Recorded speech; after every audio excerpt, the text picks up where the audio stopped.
Hey guys, still feeling pretty good about myself. So we're going to continue with book 11 of the Odyssey, which is the Land of the Dead. This is after, or actually before Odysseus and his men can leave Circe. They have to kind of go on this little side quest, if you want to borrow some terminology from video games. They're going on a side quest here to visit the underworld to get a prophecy from who? Tiresias. Again, Tiresias is a pretty big character in Greek mythology and Greek literature. He appears in a lot of places. He's always blind. He's always a prophet. And he's always kind of giving sort of doom and gloom sort of things. He's an Oedipus as well as Antigone. Nothing but shenanigans there. We can't even get into that right now. Okay. So book 11, the Land of the Dead. Odysseus and his crew set out for the Land of the Dead. They arrive and find the place to which Circe has directed them.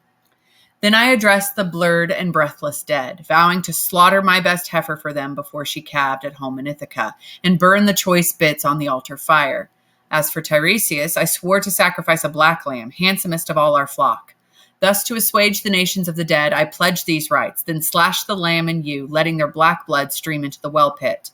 Now the souls gathered, stirring out of Erebus, brides and young men, and men grown old in pain, and tender girls whose hearts were new to grief. Many were there, too, torn by brazen lance heads, battle slain, bearing still their bloody gear. From every side they came, and sought the pit with rustling cries, and I grew sick with fear.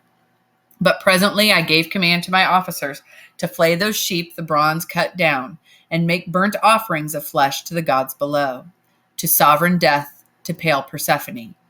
Meanwhile, I crouched with my drawn sword to keep the surging phantoms from the bloody pit till I should know the presence of Tiresias. So, Odysseus is down in the underworld. He vows that he is going to make an offering to them, and he's basically surrounded by all of these ghosts, for lack of better terms, all of these departed souls. And some of them are very young, some of them are very old, some of them were clearly killed in battle. But he's trying to get Tiresias to come forth to speak with him.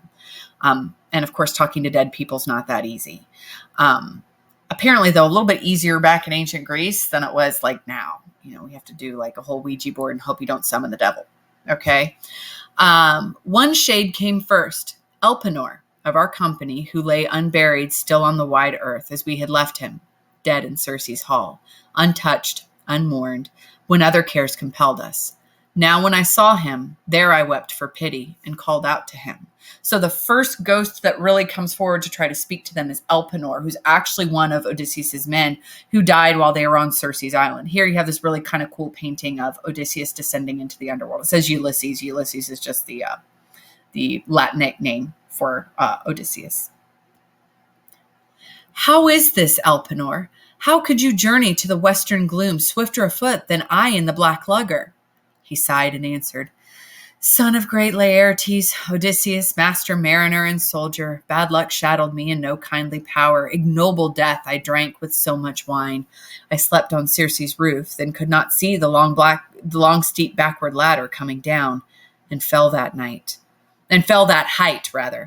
My neck bone, buckled under, snapped, and my spirit found this well of dark. Now hear the grace I pray for, in the name of those back in the world not here, your wife and father who gave you bread in childhood, and your child, your only son Telemachus, long ago left at home. When you make sail and put these lodgings of dim death behind, you will moor ship, I know, upon an island. There, O my Lord, remember me, I pray.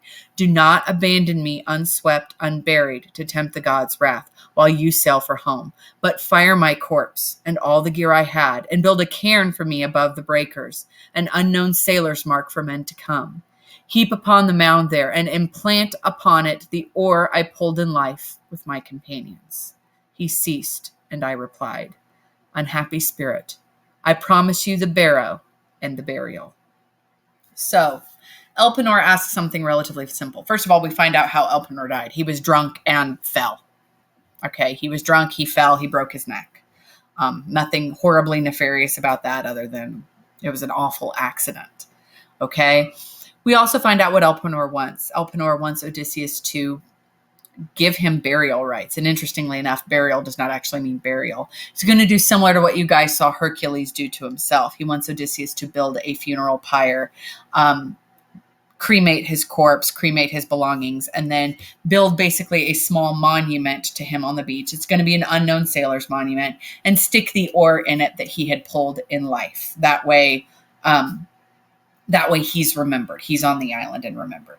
Okay, so that's really all he wants, is to be buried. And again, we talked a little bit about this when we were talking about the Trojan War, and how after Hector's death, Priam was very concerned that Hector was not going to be buried. The customs of burial were very, very important to the ancient Greeks. And so for Odysseus to do this, this would let his soul rest. This would let Elpenor find hopefully peace and be able to end up someplace good, as opposed to if he went unburied, it could very well be that the gods would curse him in some way, shape, or form. So we conversed, and grimly at a distance, with my long sword between, guarding the blood, while the faint image of the lad spoke on. Now came the soul of Anticlea, dead, my mother, daughter of Autolycus, dead now, though living still when I took ship for holy Troy. Seeing this ghost, I grieved, but held her off through pang on pang of tears, till I should know the presence of Tiresias. Soon from the dark that prince of Thebes came forward, bearing a golden staff, and he addressed me. So Odysseus even has to kind of keep his own mother away. He didn't know his mother was dead. She was alive when he left, but if you remember, he's been gone now for over a decade. Seeing her there, he's of course horrified that his mother has died. But he still is waiting for Tiresias. He wants to hear from Tiresias. Son of Laertes, the gods of old, Odysseus, master of land ways and sea ways, why leave the blazing sun, O man of woe, to see the cold dead in the joyless region? Stand clear, put up your sword, let me but taste of blood, and I shall speak true. At this I stepped aside, and in the scabbard let my long sword bring home to the pommel silver, as he bent down to the somber blood. Then spoke the prince with those with gift of speech. Great captain, a fair wind and the honey lights of home are all you seek, but anguish lies ahead. The God who thunders on the land prepares it, not to be shaken from your track, implacable, in rancor for the sun whose eye you blinded. One narrow strait may take you through his blows. Denial of yourself, restraint of shipmates. When you make landfall on Thrinacia, first and quit the violet sea, dark on the land, you'll find the grazing herds of Helios, by whom all things are seen, all speech is known. Avoid those kine, that means cattle. Okay, avoid Helios's cattle. Hold fast to your intent, and hard seafaring brings you all to Ithaca. But if you raid the beeves, meaning if you raid those herds of cattle, I see destruction for ship and crew. Though you survive alone, bereft of all companions, lost for years under strange sail, shall you come home to find your own house filled with trouble. Insolent men eating your livestock as they court your lady. Aye, you shall make those men atone in blood. But after you have dealt out death, in open combat or by stealth to all the suitors, go overland on foot and take an oar, until one day you come to where men have lived with meat unsalted, never known the sea, nor seen sea-going ships, with crimson bows and oars, that fledge light holes for dipping flight. The spot will soon be plain to you, and I can tell you how. Some passerby will say, what winnowing fan is that upon your shoulder? Halt and implant your smooth oar in the turf, and make fair sacrifice to Lord Poseidon. A ram, a bull, a great buck boar. Turn back and carry out pure hecatombs at home to all wide heaven's lords, the undying gods, to each in order. Then a sea-born death, soft as this hand of mist, will come upon you when you are wearied out with rich old age, your country folk in blessed peace around you, and all this shall be just as I foretell.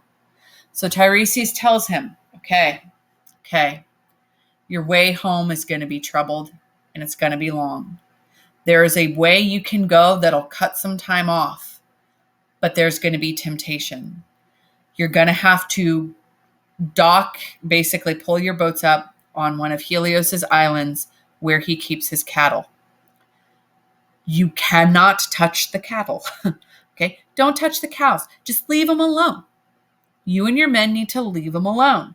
Guys, we already know from book 1 that didn't happen. Okay? Odysseus was warned, you've got to leave them alone. If you leave them alone, you'll all get home safe. It'll be fine. If you don't leave them alone, everything's going to be destroyed. You'll make it back, but it'll be after an even longer time, and you won't be making it back under your own sail. You'll be going again under this concept of strange sails. He then tells him how to kind of lift this curse of the gods upon him. He says, when you get home, you need to take an oar, okay? After you get rid of all these suitors, which you're going to get rid of all the suitors, you need to take an oar and you need to start walking. You need to start walking inward. You will know when to stop because someone will say something very specific to you. What winnowing fan is that upon your shoulder? When the person says that, you will dig that into the ground.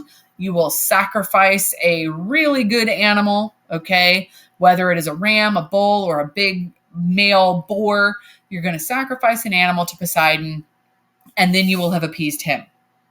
Then you are going to go home and you're going to do all sorts of sacrifices to the other gods and you will make them happy. If you do that, you will die a noble seafarer's death. It will be quiet, it will be painless, and it will be when you are very old. But that's what you've got to do first. All right, seems fair. Odysseus speaks to the shade of his mother. She tells him that Penelope and Telemachus are still grieving for him and that his father, Laertes, has moved to the country where he, too, mourns his son. Odysseus' mother explains that she died from a broken heart. It's really sad. Odysseus also speaks with the spirits of many great ladies and men who died, as well as those who were being punished for their earthly sins. Filled with horror, Odysseus and his crew set sail. Now, Hades, if you remember, is the god of the underworld. Persephone is his queen. And you know there's all sorts of stuff guarding the underworld, like Cerberus, the three-headed dog. But they're really not that worried about people breaking in, which is why people seem to be getting into hell pretty easily. Hercules did it. Odysseus did it. There's another guy that we may get a chance to read this myth. Orpheus does it. But this is a quest for knowledge. And so again, Odysseus has been given, and some of his men even have been given a roadmap for home. Whether or not they can follow that roadmap is kind of a, what's up in the air. And of course, we learned here in book 1 that they were not able to refrain from killing the cows. So we're going to be continuing on next time with book 12, which is the Sirens, Scylla, and Charybdis. Now we're getting into a few more monstrous situations. All right, guys. See you next time.